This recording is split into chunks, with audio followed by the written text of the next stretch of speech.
Hey there, it's Shannon Math Chick Myers coming at you live from San Diego, California. Another rainy day here. Hope all is well for you, and today we will be continuing our exploration of predicates and quantified statements, focusing mostly on negations.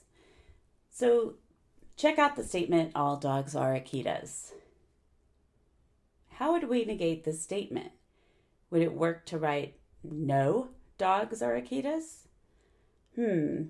Well, since Akitas are a brand of working dog, I don't think that would work. Let's rewrite that original using what we learned last time. So all dogs are Akitas. So for any dog X, if X is a dog, then X is an Akita. Well, remember, when you write an if-then statement like that, you are saying that the premise of being a dog implies being an Akita. And that is not necessarily the case. Both statements, but one would be true and one would be false. So the negation, we would just need to show that some dogs are not Akitas. Correct? Well, another way to look at it would be to say there exists at least one dog which is not an Akita. Correct? So if we think about this as we go through the lesson, then we should have a, a non-mathy premise. Okay, so first theorem, actually, I think in the text, is negation of a universal statement. So the negation of a statement of the form for any X that belongs to some domain D, Q of X, remember where Q of X is a predicate, is logically equivalent to a statement of the form, there exists an X that belongs to the domain such that not Q of X. So these guys are logically equivalent, so let's put it all in one. So if we negate this first one, for any X belongs to D, Q at X, and we negated that whole statement, is logically equivalent to there exists an X belonging to the domain D, such that, and remember, if you do kind of a backwards is an element of, that means such that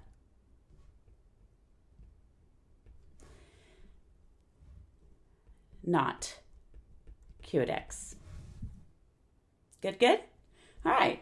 So now let's get to the negation of an existential statement. Remember, there exists is an existential statement. The negation of a statement of the form there exists an X and D such that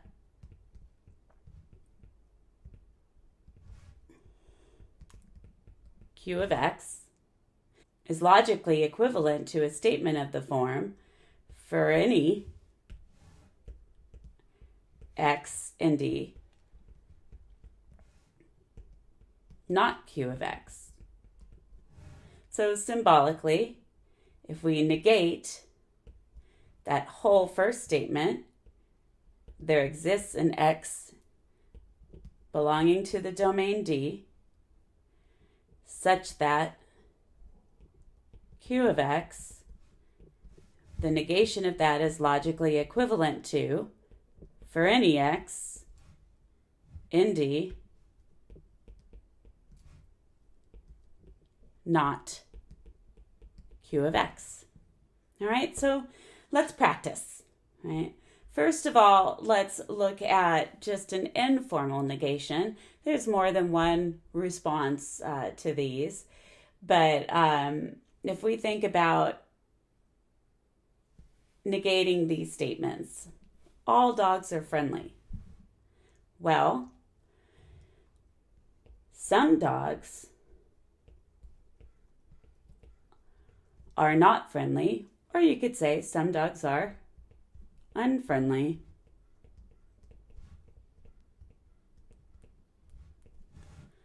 All people are happy. Well, some people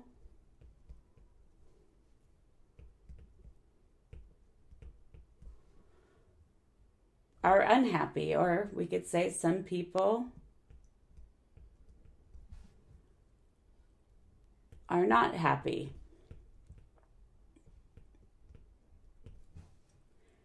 Some suspicions were substantiated. What do you think?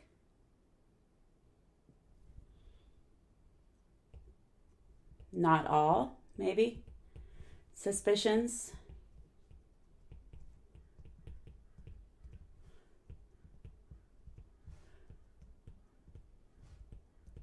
Were substantiated.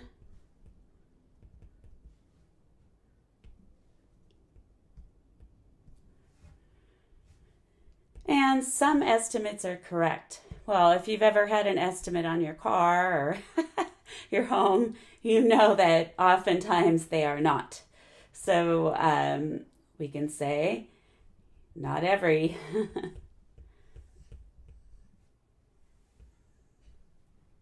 estimate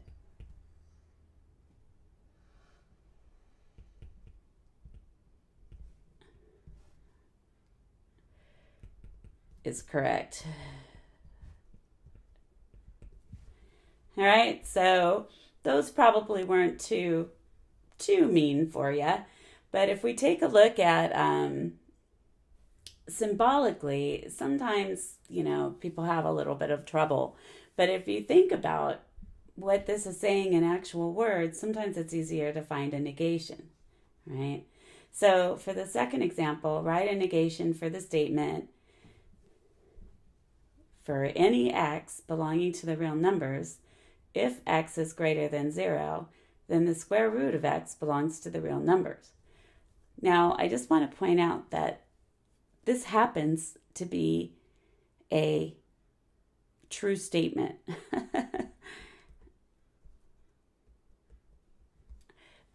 We are going to negate this statement, which will make it a false statement. But that's okay, we're just practicing, right? So let's check out the negation. Well, we had a for any x, so let's write the negation as starting with there exists an x, right? That x has to belong to the real numbers such that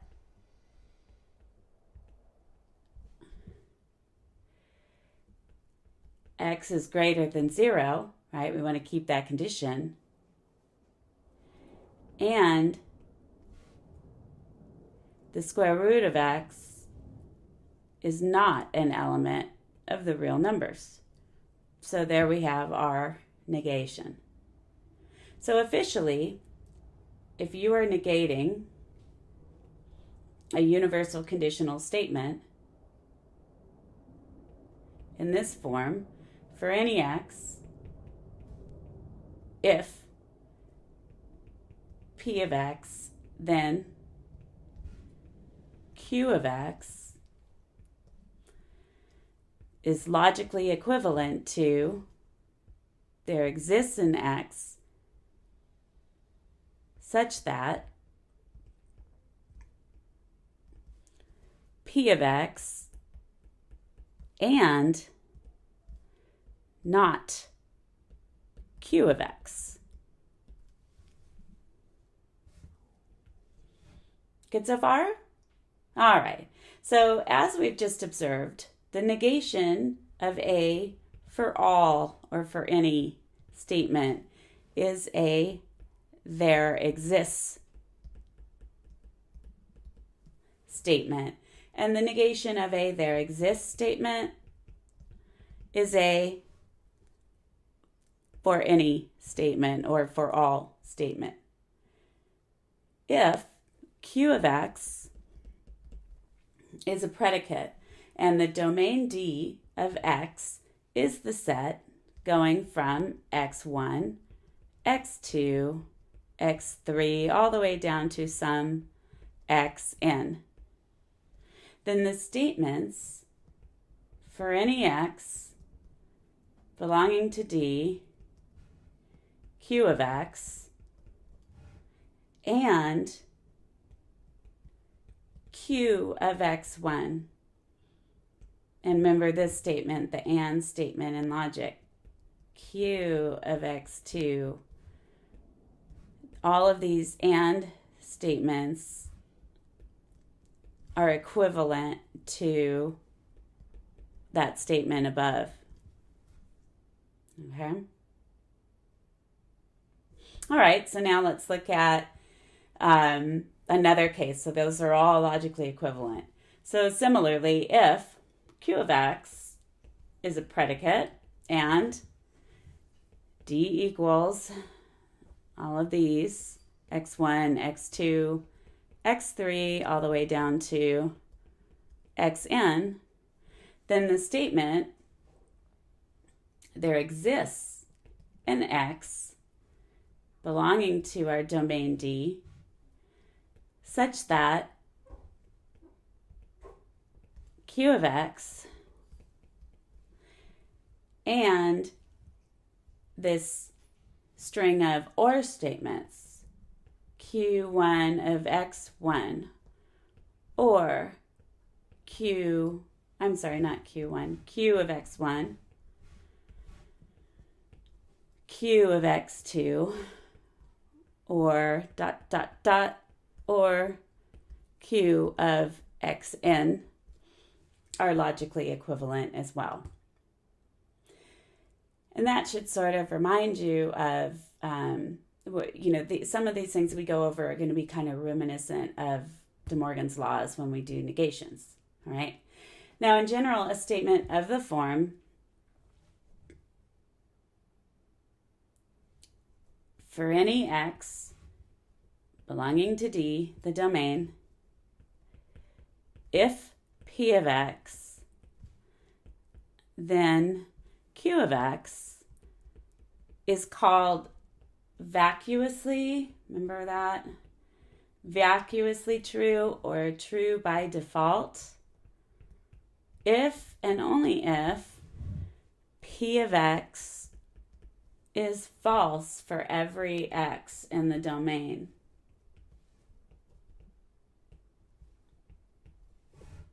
So, if you consider a statement of the form, for any X belonging to D, if P of X, then Q of X, let's take a look at how we would write the contrapositive, converse, and inverse statements.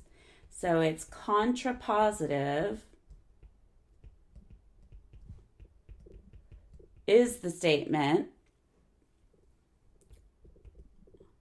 for any X belonging to the domain. So what did we do with the contrapositive? Do you remember? Good, we negated the statement after the then, right? The predicate after the then. So if not Q of X, then not P of X, right? Now it's converse, and remember, converse is not always true, is the statement for any X belonging to the domain if Q of X, then P of X. And remember, that is that error of assuming what you're trying to prove. And it's only true if you have an if and only if statement. Okay, and its inverse is the statement for any x belonging to D if not P of x, then not Q of x. Okay? And that, again, is not always true. All right, let's take a look here. If the absolute value of a real number is less than 1, then its value is between -1 and 1 non-inclusive. So let's write the contrapositive, converse, and inverse. Right? So here we go. If we were to write this symbolically, what would it be? It would be something like, for any x belonging to the real numbers, right? If the absolute value of x is less than 1, then x falls between -1 and 1 non-inclusive. So non-inclusive means it's not equal to. Well, a lot of you might realize that this is an if and only if statement here if you're in the real numbers, right? So let's check out the contrapositive for this statement. The contrapositive would be what? What do you think? For any x belonging to the real numbers, so if x is not between -1 and 1 inclusive, where is x? What do you think? I mean, on a number line,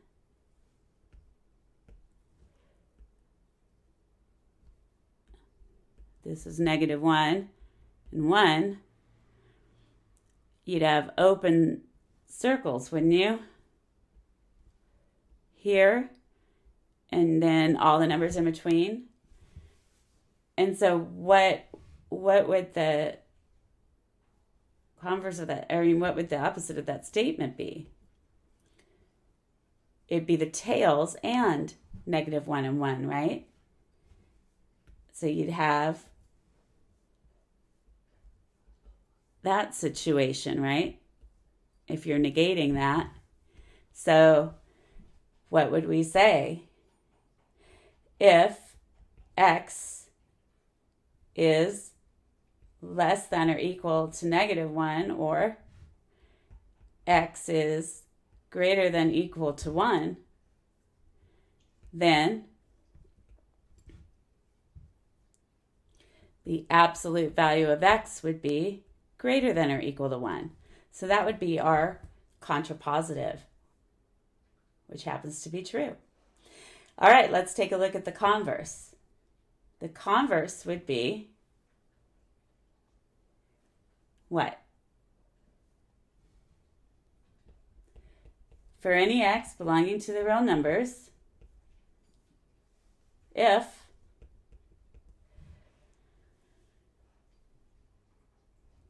x is between -1 and 1, this is where you're assuming what you're trying to prove, then absolute value of x is less than 1, which happens to also be true. So this is probably an if and only if statement. What about the inverse? Let's check it out. So the inverse means that you're negating them both, but you're negating P first, right? So for any x belonging to the real numbers, so that first predicate was the absolute value of x is less than 1. So if the absolute value of x is greater than or equal to 1, then, and now we have to negate that second statement, and remember that negation was x is less than or equal to -1, or x is greater than or equal to 1. Cool, cool? Which happens to be true. All of these happen to be true for the real numbers. Okay, so definition, right? So for any x, r of x is a sufficient condition for some predicate s of x, means for any x, if r of x, then s of x. For any x, r of x is a necessary condition for s of x, can mean a couple of things. It can mean for any x, if not r of x,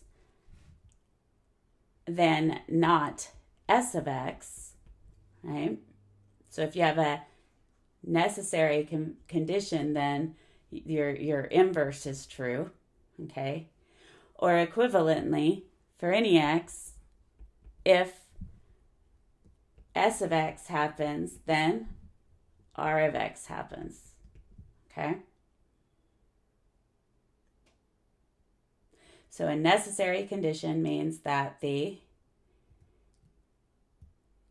converse and the inverse are true. All right, so that last bit, for any x, for any x, r of x, only if s of x, means for any x, if not s of x, then what? Good, not r of x. If s of x doesn't happen, r of x can't happen, okay, if you've got that only if statement for s of x. Or equivalently, for any x, if r of x, then s of x. Okay, so now let's practice writing these statements in the if-then form. Being divisible by 8 is a sufficient condition for being divisible by 4. So remember, sufficient meant that for any x, that first predicate implies the second. So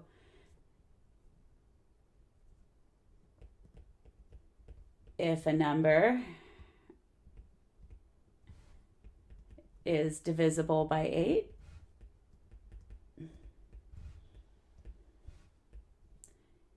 then the number is divisible by 4.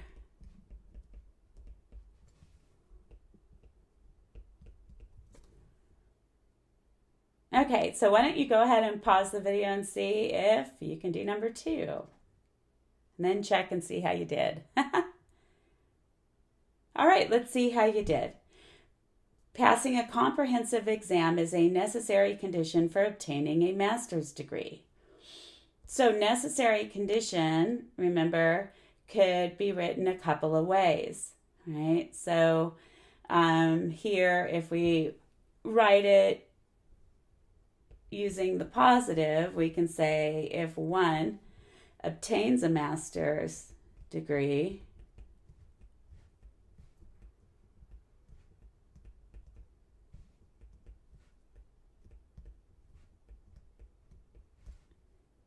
then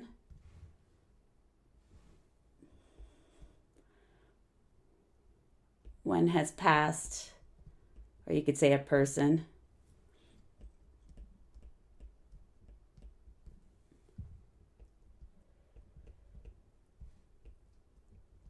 a comprehensive exam.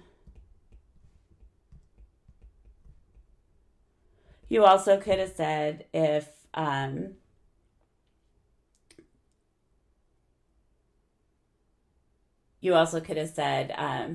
if a person did not get a master's degree, then they did not pass a comprehensive exam. Right? Okay, example 5. Consider the following sequence of digits, 0, 2, 0, 4. A person claims that all the ones in the sequence are to the left of all the zeros in the sequence. Is this true? What do you think?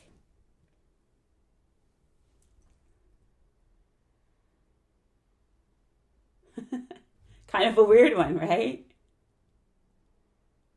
Well, are there any ones in here? In the sequence, it's just a sequence, 0, 2, 0, 4. There aren't any ones, right?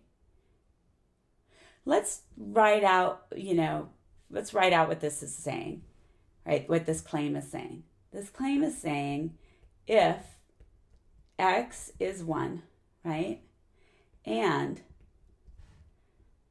x is part of the sequence. And all we know about this sequence is it is 0, 2, 0, 4, right? Then x is to the left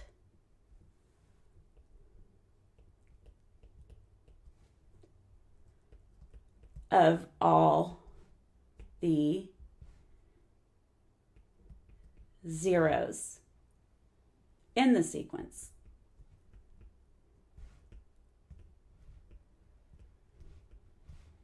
Zero, 2, 0, 4. All right, that's what this claim is saying. Well, let's look at the negation, right? The only way for the negation to be true, and I'll write this out. I mean, the only way for the negation to be true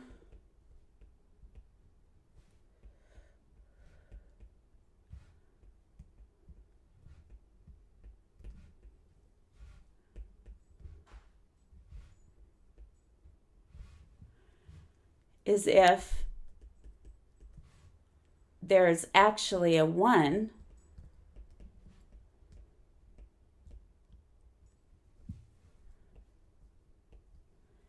in the sequence,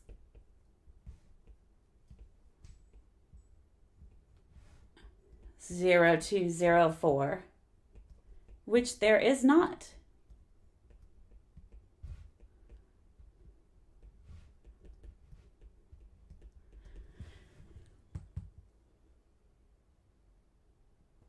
So basically the premise is always false, right? So remember that whole vacuously true thing, right?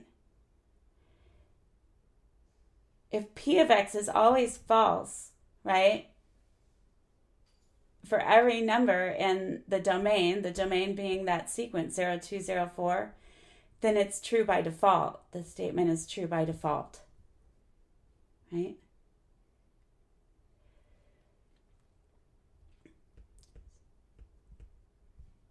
Or vacuously true.